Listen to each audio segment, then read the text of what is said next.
Hello students, welcome to the class.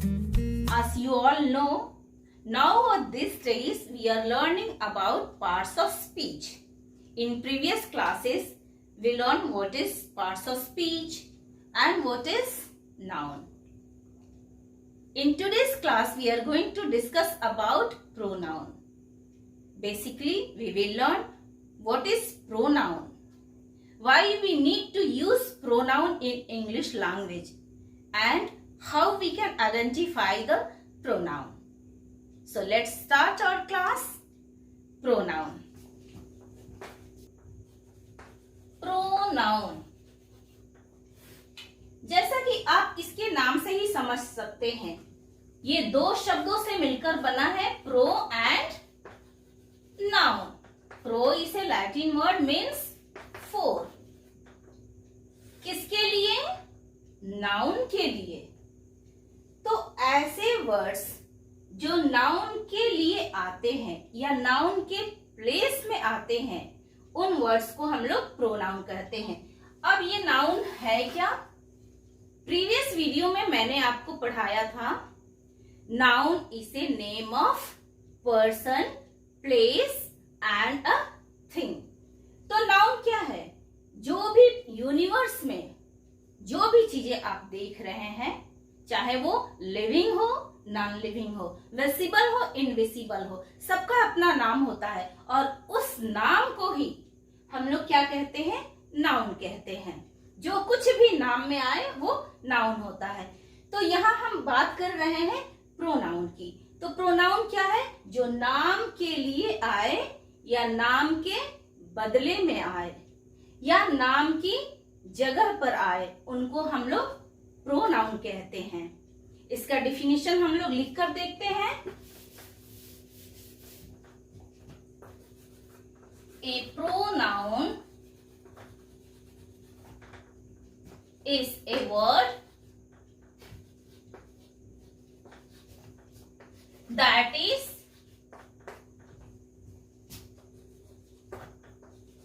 used in place of a noun to avoid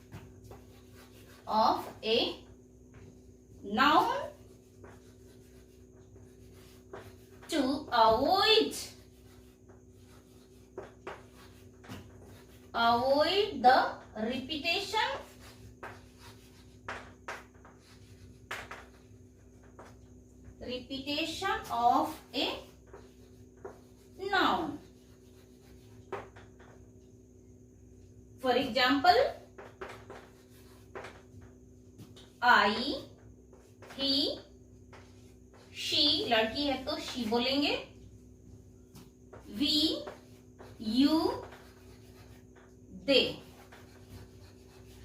it, etc, etc.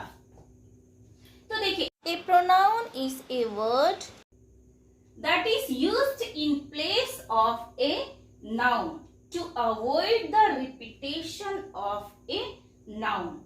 For example भी दिया है, I, he, she, we, you, they, it, etc. तो students, अब बात आती है कि why we need to use pronoun. क्यों हम प्रोनाउन का यूज करें? Why we need to learn pronoun. Pronoun को हम क्यों सीखें और इंग्लिश लैंग्वेज में हम प्रोनाउन को क्यों यूज करें या क्यों यूज करना जरूरी है?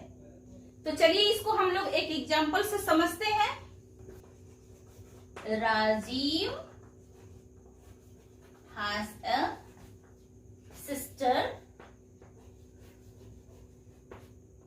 Rita.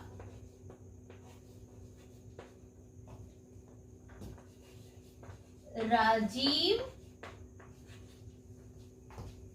and Rita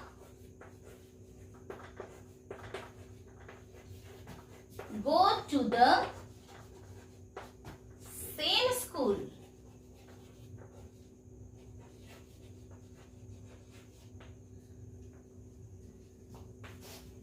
Rajiv is a good actor. Rajiv has acted in many plays.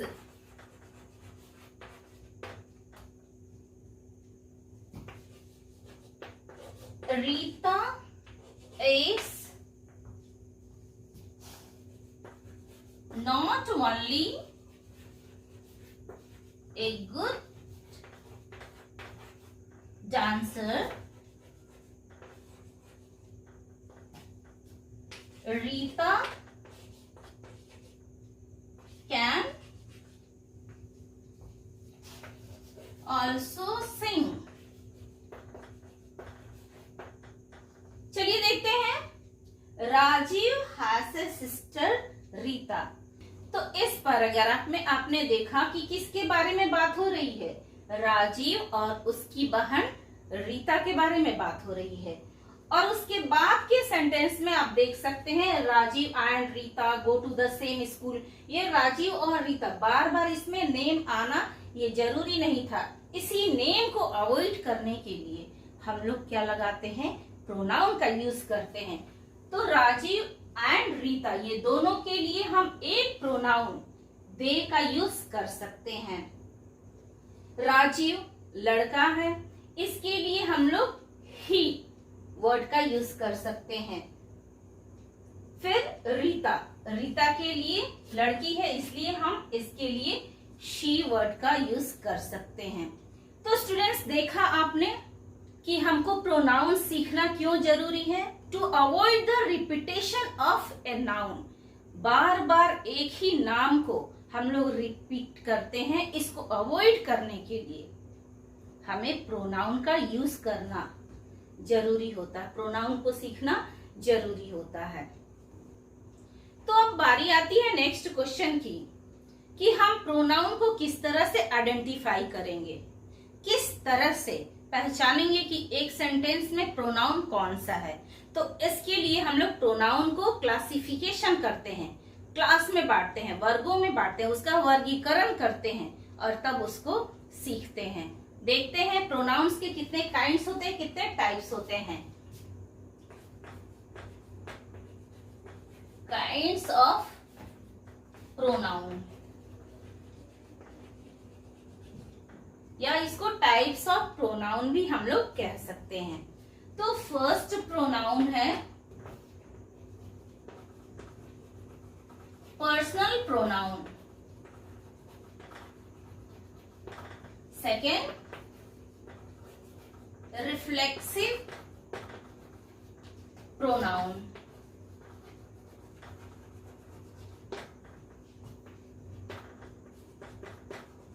emphatic pronoun,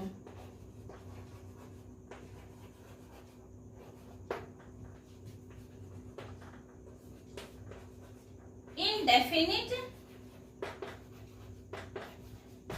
pronoun,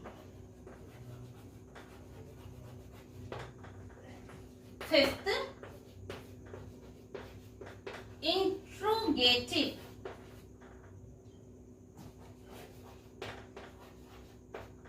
pronoun, sixth demonstrative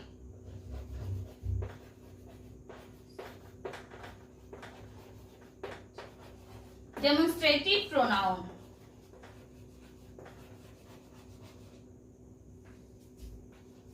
relative pronoun,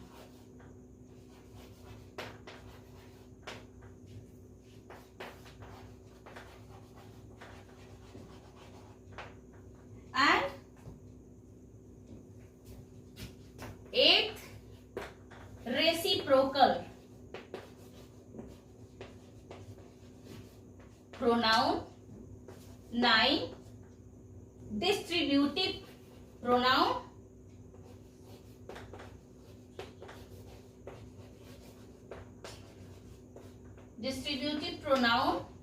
and 10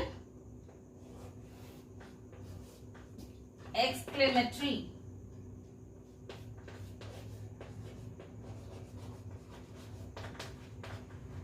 exclamatory pronoun.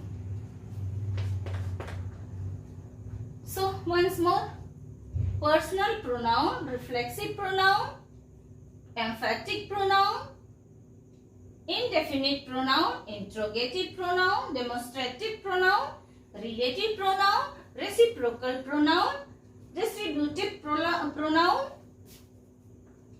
and exclamatory pronoun.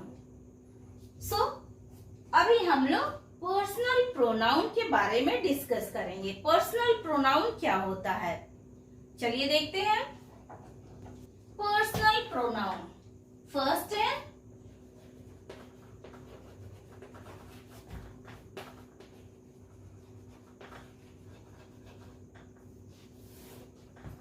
Personal pronoun क्या है? What is personal pronoun? Personal pronoun है क्या? तो वे pronounce जो किसी sentence में व्यक्ति का, पर्सन का बोध कराते हैं, उन प्रोनाउंस को हम लोग पर्सनल प्रोनाउंस के नाम से जानते हैं। तो पर्सनल प्रोनाउंस के भी टाइप्स होते हैं। कितने टाइप्स होते हैं? किसी भी सेंटेंस में पर्सन्स के 3 टाइप्स होते हैं, 3 टाइप्स। एक बोलने वाला जो बात करता है, सेकंड पर्सन में होता है जो सुनता है, सुनने वाला, एंड थर्ड पर्सन जिसके बारे में बात कही जाती है, बात की जाती है। देखते हैं टाइप्स ऑफ पर्सन। पर्सन्स के टाइप है फर्स्ट पर्सन,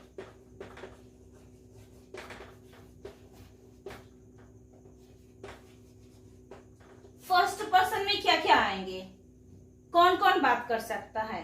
या तो मैं, आई, या वी। जब बहुत लोग एक साथ अपनी बात कहते हैं तो वी। तो बोलने वाले में फर्स्ट पर्सन में सिर्फ 2 ही लोग होते हैं, या तो मैं अपनी बात कहूंगी और या तो हम लोग अपनी बात कहते हैं। सेकंड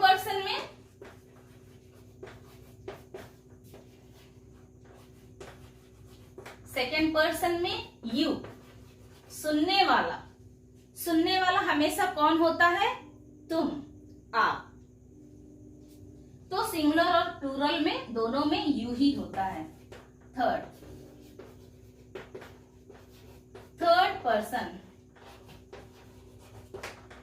पर्सन जिसके बारे में बात की जाती है, इसमें आते हैं ही, लड़का है तो ही, लड़की है तो शी, दे,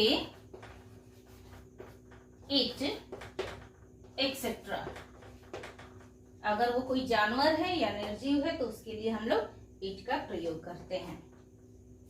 तो स्टूडेंट्स, ये आपने देखा कि पर्सनल प्रोनाउन 3 तरह के होते हैं, जिसमें फर्स्ट पर्सन बोलने वाला होता है, सेकंड पर्सन सुनने वाला और थर्ड पर्सन जिसके बारे में बात की जाती है।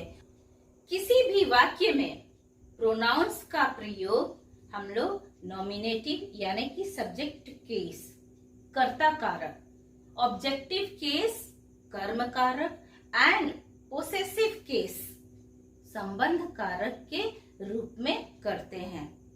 चलिए देखते हैं वो किस तरह से होते हैं। Nominative case,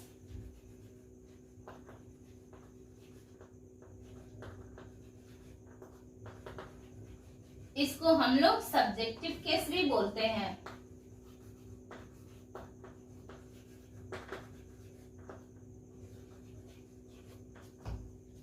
second, objective case,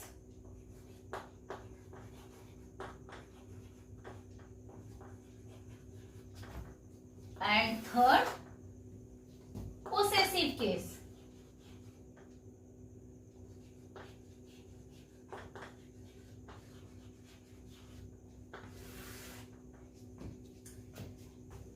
subjective case, जब पर्सनल प्रोनाउन किसी भी सेंटेंस में सब्जेक्ट के फॉर्म में, सब्जेक्ट के रूप में होता है, तो उसके साथ हम लोग सब्जेक्टिव प्रोनाउन का केस लगाते हैं, सब्जेक्टिव केस लगाते हैं। तो जैसा कि मैंने आपको बताया था कि पर्सनल प्रोनाउन में 3 टाइप्स के पर्सन्स होते हैं। फर्स्ट पर्सन जो बोलने वाला होता है, सेकंड पर्सन सुनने वाला होता है, और थर्ड पर्सन जिसके बारे में बात की जाती है। तो वो सारे पर्सन्स सब्जेक्टिव पर्सन्स में आते हैं। सब्जेक्टिव केस में क्या क्या आता है? आई, वी, ये दोनों देखिए फर्स्ट पर्सन है। यू सेकंड पर्सन है। ही, शी, दे एंड इट। तो पर्सनल प्रोनाउन जब कभी भी सेंटेंस में सब्जेक्ट के रूप में कार्य करता है तो उसमें हम लोग सब्जेक्टिव केस लगाते हैं। जैसे I, we, you, he, she, they, it. इसको हम लोग सेंटेंस में करके एक बार देखते हैं।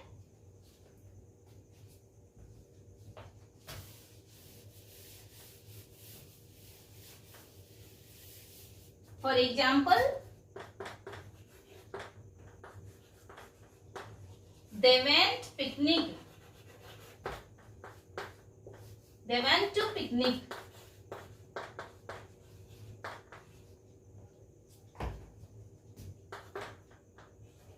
I like mango.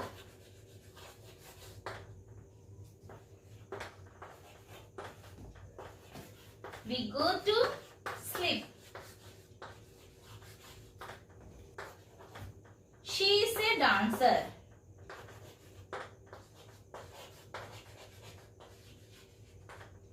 See children, इन वाक्यों में देखिए दे, आई, वी, शी, ये प्रोनाउंस सब्जेक्ट की तरह वर्क कर रहे हैं, सब्जेक्ट कर्ता कारक के रूप में वर्क कर रहे हैं। तो इनमें कौन सा केस लगा हुआ है? सब्जेक्टिव केस, यानी कि ये वर्ड्स सेम टू सेम जैसे आपके सब्जेक्टिव केस में है, सेम वैसे ही इसमें लिखे जाएंगे। इसका कोई भी फॉर्म चेंज नहीं होगा, ये सेम फॉर्म में एज इट इज लिखा जाएगा। अब नेक्स्ट बारी आती है ऑब्जेक्टिव केस की।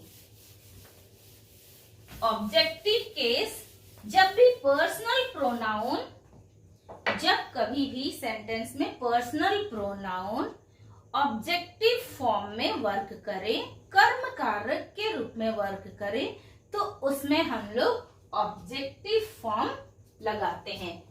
ऑब्जेक्टिव फॉर्म में आई का क्या हो जाएगा? मी, वी का अस, यू का यू ही रहेगा, यू का फॉर्म चेंज नहीं होता है। ही का हिम, शी का हर, एंड दे का देम, इट का इट। अब इसको हम लोग सेंटेंस में यूज करके देखते हैं। जब कभी भी पर्सनल प्रोनाउन, मैं बात कर रही हूं पर्सनल प्रोनाउन की, जब कभी भी सेंटेंस में पर्सनल प्रोनाउन ऑब्जेक्ट के फॉर्म में, ऑब्जेक्ट के रूप में वर्क करे, तो उसमें हम लोग, उस सेंटेंस में हम लोग प्रोनाउन का ऑब्जेक्टिव केस यूज करते हैं। प्रोनाउन का कौन सा केस यूज करते हैं? ऑब्जेक्टिव फॉर्म यूज करते हैं, ऑब्जेक्टिव केस यूज करते हैं। तो इसका एग्जाम्पल हम लोग करके देखते हैं। आपने मुझे बुलाया। देखते जाइए स्टूडेंट्स। सेकेंड है, टीचर ने उसको मारा।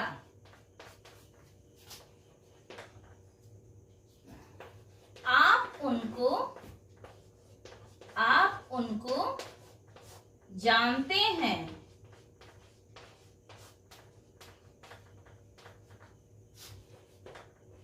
उन्होंने आपको देखा।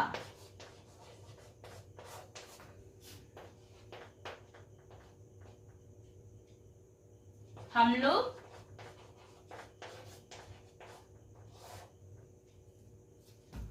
उनसे मिले। उनसे मिले। देखिए स्टूडेंट्स, ऑब्जेक्टिव केस कब लगता है? जब कभी भी पर्सनल प्रोनाउन सेंटेंस में ऑब्जेक्ट के रूप में कार्य करे, यानी कि वो सब्जेक्ट नहीं रहेगा, कर्ता नहीं रहेगा, मेन कर्ता कोई और रहेगा, लेकिन कर्ता का प्रभाव जिस पे पड़े उसको हम लोग कर्मकारक कहते हैं, यानी कि ऑब्जेक्टिव केस उसमें लगाते हैं। यहाँ पे देखिए, आपने मुझे बुलाया। यहाँ पर कर्ता कौन है? आप। आप क्या है? कर्ता है। करने वाला कौन है? आपने। तो यहाँ पे हम क्या लगाएंगे? यू, सब्जेक्टिव फॉर्म लगाएंगे। और ये कर्ता का प्रभाव किस पे हो रहा है? सब्जेक्ट जो है वो किस पे काम कर रहा है? किसको बुलाने का काम कर रहा है? मुझे बुलाने का काम कर रहा है। तो मुझे, यहाँ ऑब्जेक्ट कौन है? मैं। तो मेरे लिए क्या हो जाएगा? मुझे की इंग्लिश क्या होती है? इधर देखिए, मुझे की इंग्लिश आई होती है, लेकिन इसका हमें ऑब्जेक्टिव फॉर्म लगाना है, तो यहां हो जाएगा मी। यू कॉल्ड मी, आपने मुझे बुलाया। सेकंड है, टीचर ने उनको मारा। किसी को तो मारा होगा, टीचर ने उनको मारा। तो यहाँ पे कर्ता, सब्जेक्ट कौन है? टीचर है। तो टीचर का तो टीचर ही रहेगा। टीचर ने मारा। किनको मारा? तो ये मारने का काम किनके लिए हो रहा है? उनको। तो उनको की इंग्लिश क्या हो जाता है? दे। और दे का ऑब्जेक्टिव फॉर्म आएगा देम। तो किनको मारा? देम। देम। ओके। टीचर ने उनको मारा। आप उनको जानते हैं। तो यहाँ पे देखिए, सब्जेक्ट कौन सा है? आप। तो यहाँ क्या होना चाहिए? Subjective form you. उनको जानते हैं। अब देखिए, उनको ऑब्जेक्ट में क्या आ रहा है? उनको। जानने का काम किस पर हो रहा है? उन पर हो रहा है। तो उनको, ये क्या हो गया? ऑब्जेक्ट हो गया। तो यहाँ पे क्या होगा? इसकी इंग्लिश क्या होगी? उनको। तो यहाँ पर भी होगा them. You know them. Next, उन्होंने आपको देखा। तो यहाँ पे सब्जेक्ट क्या है? कर्ता कौन है? वे। तो यहाँ पे हो जाएगा उन्हों की इंग्लिश दे। और देखने का काम किसको देख रहे हैं? आपको। तो यहाँ पे भी ऑब्जेक्टिव फॉर्म आएगा यू। यू का सब्जेक्टिव और ऑब्जेक्टिव सेम होता है। हम लोग उनसे मिले। तो कौन मिला? तो यहाँ पे सब्जेक्ट हो रहा है हम लोग, वी। और किनसे मिले? उनसे मिले। तो ऑब्जेक्ट इसमें क्या आ रहा है? उनसे। उनसे। तो उनसे की भी इंग्लिश क्या हो जाएगी? देम। ओके। तो स्टूडेंट्स, ये आपको समझ में आ गया। नेक्स्ट चलते हैं हम लोग पोसेसिव केस। अब देखते हैं पोसेसिव केस है क्या, कब लगता है सेंटेंस में। Possessive case. पोसेसिव केस जब भी सेंटेंस में कोई व्यक्ति किसी वस्तु पर, किसी चीज पर अपना हक जताए, अपना ऑनरशिप जताए, तो वैसे में सेंटेंस में पोसेसिव केस का यूज होता है। अब देखिए, my, mine, our, ours, your, yours, his, his, her, hers, their, theirs, its, its. तो हिस के लिए दोनों में हिस ही रहेगा। अब देखिए, यह मेरा पेन है। ये किसका पेन है? मेरा पेन है। वे हमारे मेहमान हैं। किसके मेहमान हैं? हमारे मेहमान हैं। वह घर उसका है। वह घर किसका है? उसका है। ये फैन मेरा है, हमारा है। तो इस तरह से किसी भी चीज पे अगर हम अपना हक जताए तो उसमें हम पोसेसिव केस लगाते हैं। फॉर एग्जाम्पल देखिए, यह घर मेरा है। किसका है? मेरा है, किसी और का नहीं है, मेरा है। मैं अपनी बात कर रही हूं कि यह घर किसका है? मेरा है। तो ऐसे में हम लिखेंगे दिस हाउस इज माइन।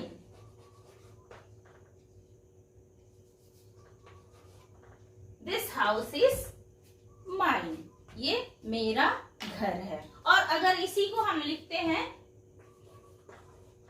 यह मेरा घर है, तो ऐसे में होगा दिस इज माई हाउस। अंतर क्या है? देखिए, यह घर मेरा है, तो ये जो नाउन है वो पहले आ गया है और ऑनरशिप जो है वो सेंटेंस के लास्ट में चला गया है। तो ऐसे में जब नाउन पहले आ जाए तो ऐसे में हम लोग ये सेकंड वाला लगाते हैं। ये वाला नाउन जब ऑनरशिप के पहले यूज हो तो हम लोग सेकंड वाला यूज करते हैं। और अगर नाउन सेंटेंस के या ऑनरशिप के बाद में यूज हो, सेंटेंस के लास्ट में और ऑनरशिप के बाद में यूज होता है, तो वैसे में हम लोग ये फर्स्ट वाला लगाते हैं। ये दिस इज माई हाउस। बस यही अंतर है। बस इसको आप लोग अच्छे से समझ लेना। जब कभी भी ऑनरशिप नाउन के बाद आए तब हम क्या लगाते हैं? सेकंड वाला लगाते हैं। और अगर सेंटेंस में जब कभी भी ऑनरशिप नाउन से पहले आए या नाउन सबसे आखिरी में आए तो उसमें हम लोग फर्स्ट वाला लगाते हैं। एक और एग्जांपल देखते हैं।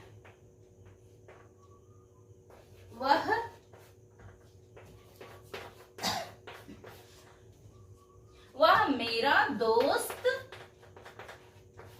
है। तो इसके लिए क्या होगा? He is my friend। वह मेरा दोस्त है। दोस्त आखिर में आ गया, ऑनरशिप पहले आ गया, तो ऐसे में हम क्या करेंगे? फर्स्ट फॉर्म लगा देते हैं। नेक्स्ट एग्जांपल देखते हैं। वे हमारे मेहमान हैं। मेहमान हैं।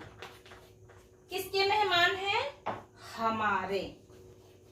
दे are our guest.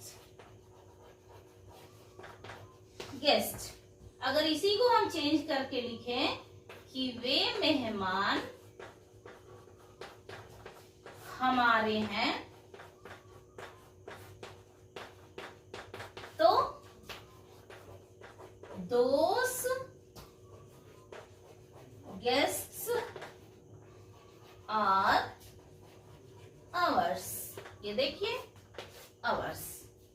Okay, next. यह घड़ी तुम्हारी है। तुम्हारी है। यह घड़ी तुम्हारी है, मेरी नहीं है, तुम्हारी है। तो यहां क्या लिखेंगे? This watch is yours. ये देखिए, नाउन जो है वो ऑनरशिप से पहले दिखाया गया है, इसलिए हम लोग क्या लिखेंगे, योर्स यूज करेंगे। यह तुम्हारी घड़ी है, तो हम क्या लिखते हैं, दिस इज योर वॉच।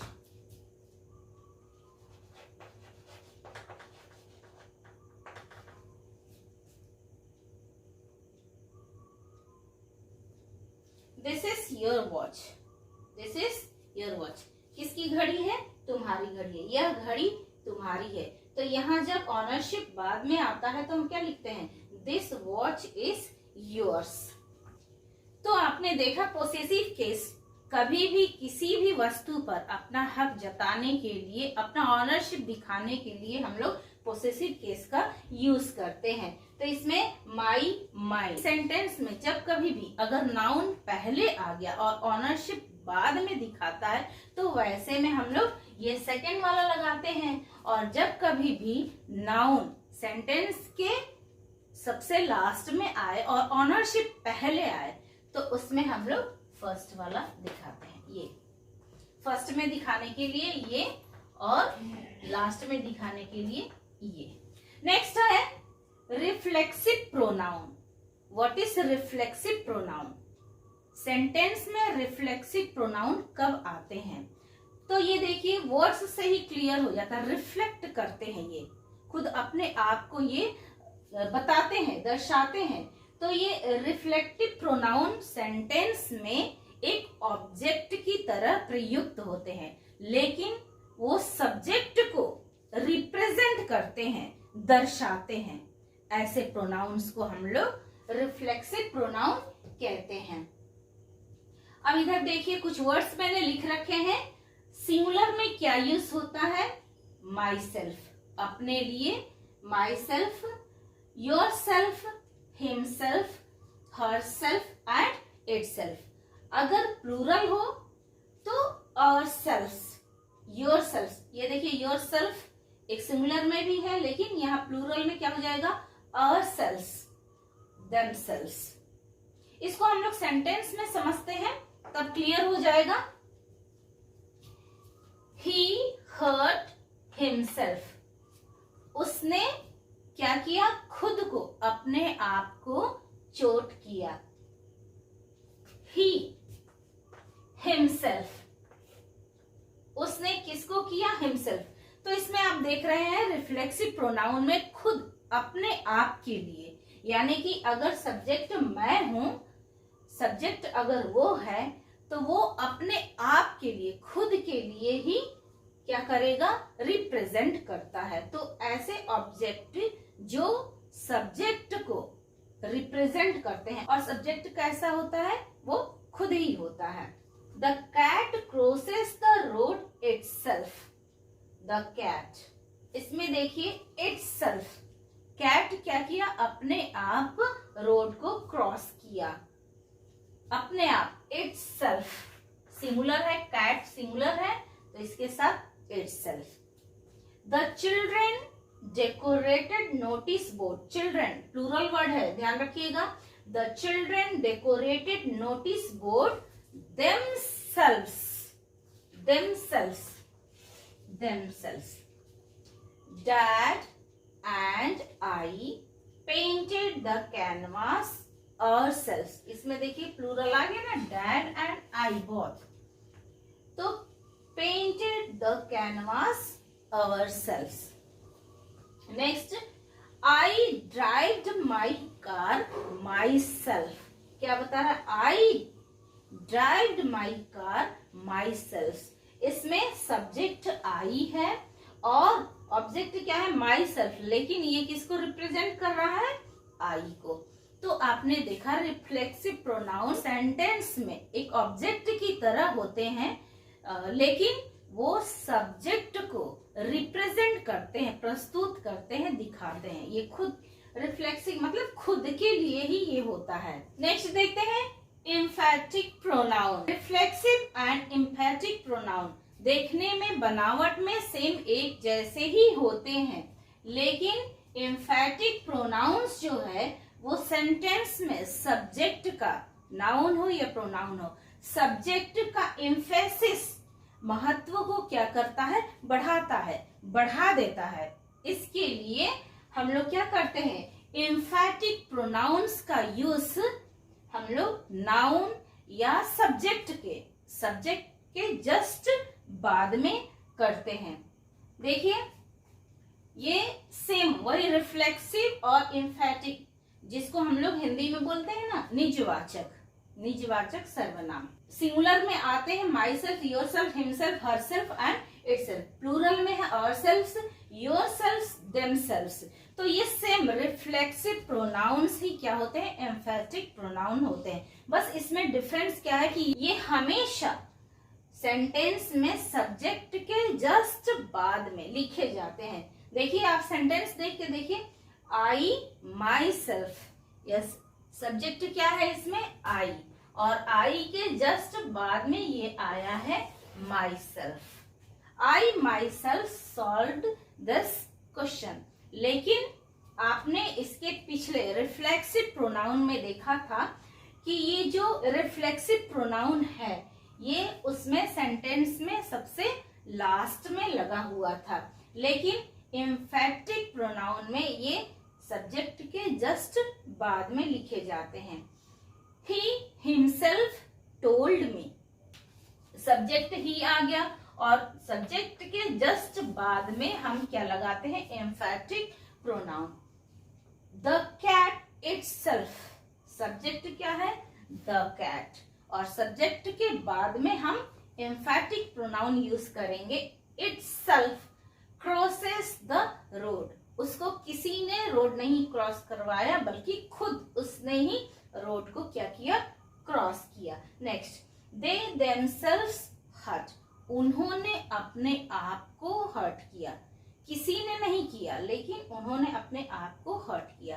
तो आपने देखा कि रिफ्लेक्सिव और एम्फैटिक प्रोनाउन सेम होते हैं, लेकिन एम्फैटिक प्रोनाउन सेंटेंस में सब्जेक्ट के जस्ट बाद में लग जाते हैं और ये सब्जेक्ट के एम्फेसिस को, महत्व को क्या करते हैं, बढ़ा देते हैं। तो चलिए नेक्स्ट देखते हैं। नेक्स्ट हमारे आते हैं डेमोन्स्ट्रेटिव प्रोनाउन। तो डेमोन्स्ट्रेटिव प्रोनाउन है क्या, इसको कब यूज करते हैं, use to show, to point, to indicate a thing और थिंग्स और पीपल। ये किसी चीज को, किसी लोगों को ये इंडिकेट करता है कि वो किस पोजीशन में है और किस जगह पर है। स्पेशली आप देख सकते हैं अगर सिंगुलर है तो हम लोग दिस का यूज करेंगे और अगर पास में है तो दिस यूज करते हैं और दूर है तो दैट यूज करते हैं। उसी तरह प्लूरल में है, अगर नजदीक है तो दीस यूज करेंगे एंड फार है, दूर है तो उनके लिए हम लोग दोस यूज करते हैं। फॉर एग्जाम्पल देखते हैं, दिस इज नाइस, कोई चीज है जो हम दिखाकर बोलते हैं, बिल्कुल पास है और दिखाकर बोलते हैं। Suppose I have a pen, तो मैं ये पेन को दिखा के बोलती हूँ दिस इज नाइस, ये अच्छा है। तो बिल्कुल ये क्या है, पास में है और सिंगुलर है, तो इसलिए हमने दिस का यूज किया है। Next, have you seen this, again have you seen this, ये क्वेश्चन पूछ रहा है क्या आपने इसको देखा, इस चीज को देखा। आप कोई चीज मैं लेके रखी हूं तो अगर मैं इसको दिखाती हूं तो मैं पूछूंगी हैव यू सीन दिस, क्या इसको आपने देखा। This are good. अब दिस देखिए ये प्लूरल वर्ड आ गया है, लेकिन ये क्या है, बिल्कुल पास है और प्लूरल है, ढेर सारी चीजें हैं पास में, तो उनके लिए हम लोग दीस प्लूरल वर्ड यूज करते हैं, these are good. Look at that, अब आ गया ये सिंगुलर वर्ड है दैट, दैट मतलब वह, तो वह क्या है, वो दूर है, इसलिए हम उसको दिखा के पूछते हैं लुक एट दैट। वो भी दिखाई दे रहा है लेकिन बिल्कुल पास नहीं है, वो दूर है, इसलिए हम उसको दिखा के बोलते हैं look at that. Those were mine, वो दूर के लिए, ये प्लूरल वर्ड है दोस, यहाँ देख सकते हैं आप दोस, और दूर के लिए हम लोग प्लूरल वर्ड दोस यूज करते हैं। दोस वर माइन, वे किसके थे? मेरे थे। डिड यू ईट दोस, क्या वो तुमने खा लिया? This is my dog, this is my dog, dog मेरे पास है, उसको मैं दिखा के बोलती हूँ दिस इज माई डॉग। तो इस तरह से आपने देखा डेमोन्स्ट्रेटिव प्रोनाउन किसी भी वस्तु को या किसी भी पर्सन को इंडिकेट करता है, पॉइंट आउट करता है, शो करता है कि वो कहाँ है, नजदीक है या दूर है। तो इस तरह के प्रोनाउंस जो है डेमोन्स्ट्रेटिव प्रोनाउन कहलाते हैं। नेक्स्ट आते हैं इनडेफिनिट प्रोनाउन। इनडेफिनिट प्रोनाउन, इसको हिंदी में हम लोग बोलते हैं अनिश्चयवाचक सर्वनाम, यानी कि जो निश्चय नहीं है। इसमें किसी भी वस्तु या किसी भी व्यक्ति को निश्चित रूप से प्रकट नहीं किया जा सकता है, दिखाया नहीं जा सकता है। देखिए, indefinite pronoun does not refer to any specific person, thing or amount। किसी भी अमाउंट का, किसी भी पर्सन या कोई भी चीज का बिल्कुल हम लोग स्पेसिफिक रूप से, निश्चित रूप से क्या नहीं, प्रकट नहीं कर सकते हैं। इसमें क्या क्या है? All, few, no one, nobody, each, everybody, everything, somebody, many, any, others, anyone, someone, etc। अब इसको एग्जाम्पल्स में हम लोग सॉल्व करके देखते हैं, तब आप लोग अच्छे से समझ पाएंगे। एग्जाम्पल्स, मेनी वर प्लेइंग, इसमें देखिए किसी का भी नाम नहीं मेंशन है, 1 2 3 कुछ भी नाम मेंशन नहीं है। इसमें मेनी वर, कई हो सकते हैं, 2 भी हो सकता है, 3 भी हो सकता है, मतलब इसमें बिल्कुल मेंशन नहीं किया गया है। मेनी वर प्लेइंग, ढेर सारे स्टूडेंट्स हैं जो खेल रहे हैं। हैव यू ईटन एनीथिंग, ढेर सारी चीजें अगर आपके सामने रखी हो और आप खाने पर बैठे हो, दूसरा कोई आके पूछता है हैव यू ईटन एनीथिंग, इतने सारे खानों में से क्या आपने कुछ खाया? कुछ खाया। एवरीबडी हैज अराइव्ड, पहुंचने वाले हैं कुछ लोग, तो उसमें से कोई भी छूटा नहीं। एवरीबडी, सब लोग, सभी लोग क्या हो गए? पहुंच गए।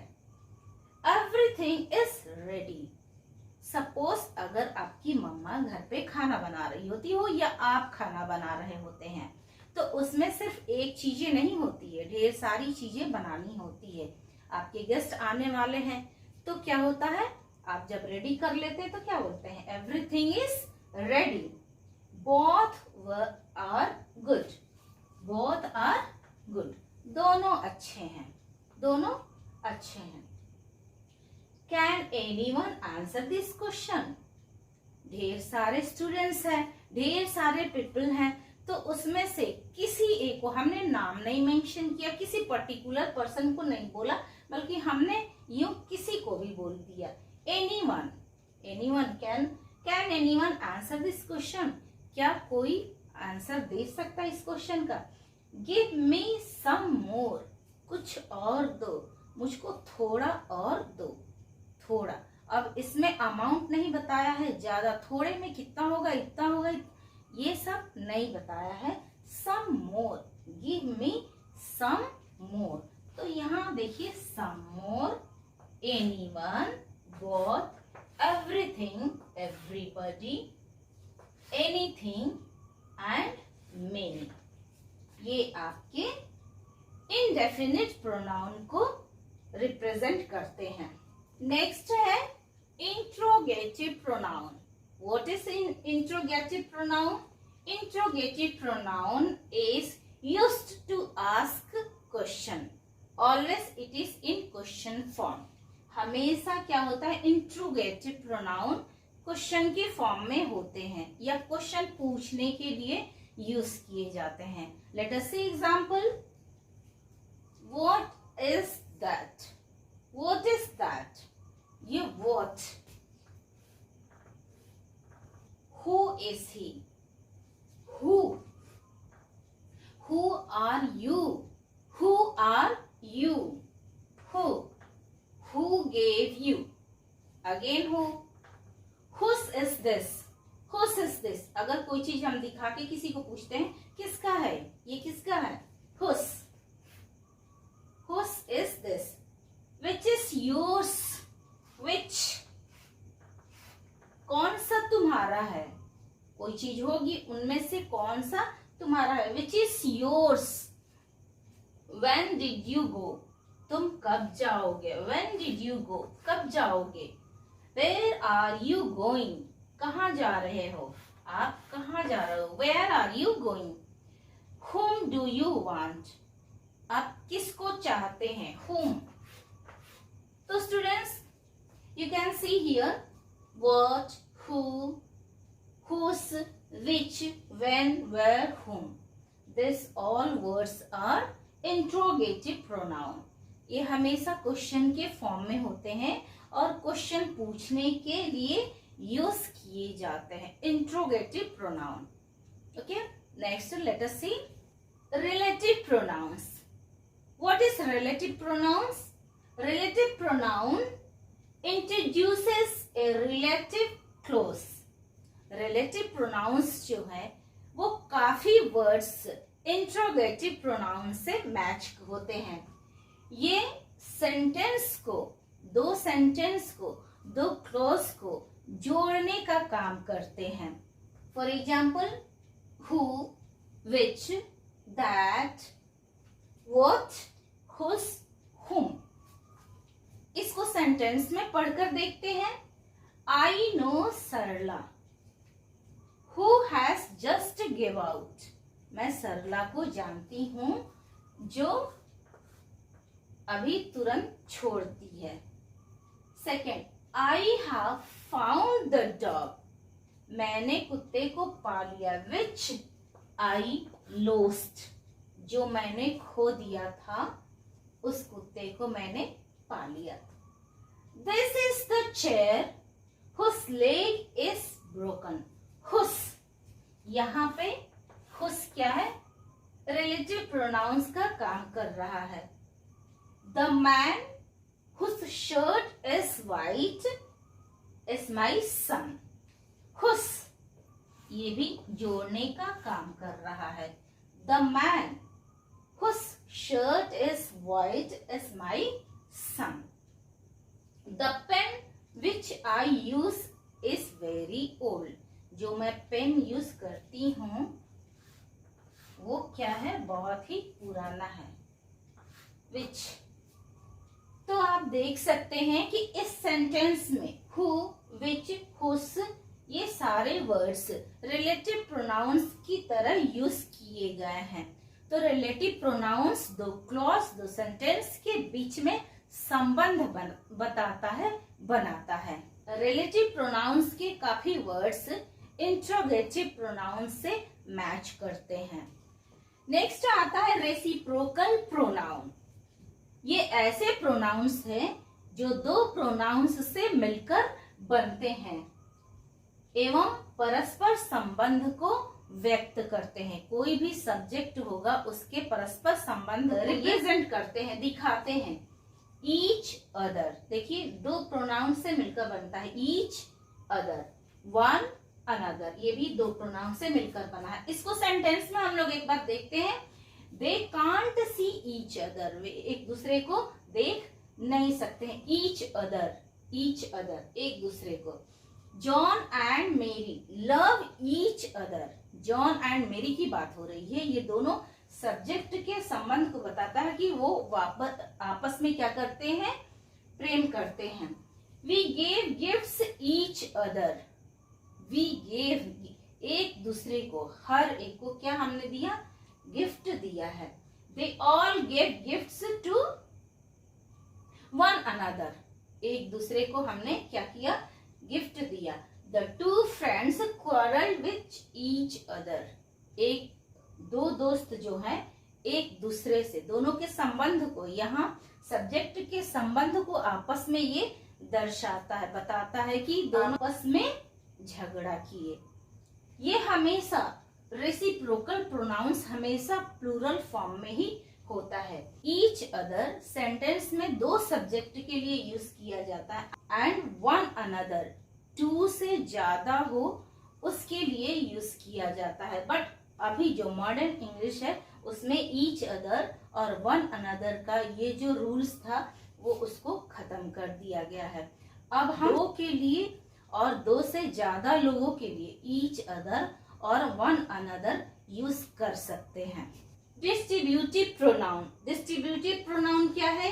ये प्रोनाउन किसी व्यक्ति या वस्तु को वन एट अ टाइम व्यक्त करते हैं, प्रस्तुत करते हैं। अतः ये हमेशा सिंगुलर की तरह यूज किए जाते हैं। डिस्ट्रीब्यूटिव प्रोनाउंस हमेशा किसी भी व्यक्ति और किसी भी वस्तु को एक समय में एक बार ही व्यक्त करते हैं, तो ये हमेशा सिंगुलर की ही तरह यूज किए जाते हैं।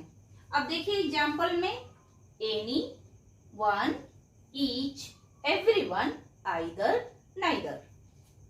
सेंटेंस में इसको देखते हैं। Each of the student, each of the students, students में हर एक स्टूडेंट की बात हो रही है, हर एक स्टूडेंट की बात हो रही है। तो each of the students gets a prize. Everyone must finish the breakfast. Everyone मतलब कि सभी लोग, एवरीवन यहाँ सभी लोग, हर एक की बात हो रही है, तो सभी लोग must finish the breakfast. Next देखते हैं प्लेस वेल। Neither of मतलब them, कोई भी, उसमें से कोई भी, जितने भी प्लेयर्स हैं उसमें से कोई भी अच्छे से नहीं खेला। None of our friends went to the party। Christmas party हो, बर्थडे पार्टी, जो भी पार्टी रही होगी उसमें से हमारे दोस्त कोई भी नहीं गए। Either of you can help me in this matter। केवल आप क्या कर सकते हैं? इस मैटर में हमको हेल्प कर सकते हैं। तो स्टूडेंट्स आपने देखा एनी, वन, ईच, एवरीवन, ये सेपरेट एक सिंगुलर वर्ड है, सिंगुलर प्रोनाउंस है, जो क्या करते हैं हमेशा सेंटेंस में किसी भी व्यक्ति हो, सब्जेक्ट कुछ भी हो, चाहे वो कोई व्यक्ति हो या कोई वस्तु हो, किसी भी सब्जेक्ट को वो एक टाइम में एक को ही रिप्रेजेंट करता है, व्यक्त करता है, तो उसको हम लोग डिस्ट्रीब्यूटिव प्रोनाउन कहते हैं। ओके। एक्सक्लेमेटरी प्रोनाउन, ये क्या है? विस्मयादि बोधक। विस्मयादि बोधक हम लोग बोलते हैं, विस्मयादि, आश्चर्य। A pronoun used as an exclamation is called an exclamatory pronoun। आश्चर्य प्रकट करने के लिए जो प्रोनाउन या जो वर्ड विस्मय, आश्चर्य प्रकट करने के लिए यूज होता है, उसको हम लोग एक्सक्लेमेटरी प्रोनाउन कहते हैं। For example, what, you lost the chain. क्या आपने अपना चेन खो दिया, या तुमने अपना चेन खो दिया, ऐसे बोलेंगे। What, I don't believe that. What, I don't believe that. आश्चर्य से पूछना, व्हाट, क्या, मैं बिल्कुल विश्वास नहीं कर सकती। What, didn't you know them. क्या तुम उन्हें नहीं जानते। तो इस तरह के वर्ड्स जो आश्चर्य और विस्मय दिखाकर कुछ बोले, तो उन वर्ड्स को हम लोग एक्सक्लेमेटरी प्रोनाउन। तो स्टूडेंट्स, आज का क्लास प्रोनाउन ये यहीं पे खत्म हो गया है। उम्मीद करते हैं कि आपको आज का क्लास प्रोनाउन के बारे में समझ में आया होगा। अगर कहीं भी आपको कुछ डाउट होता है प्रोनाउन से, रिगार्डिंग प्रोनाउन, तो आप हमको कमेंट लिख के पूछ सकते हैं। मिलते हैं हम लोग नेक्स्ट वीडियो में। तब तक के लिए आप लोग प्रैक्टिस करते रहिए और जो भी डाउट है उसको नोट करके बार बार कोशिश करिए उसको सीखने के लिए। वीडियो देखते हुए आप लोग पुनः अभ्यास करते रहिए।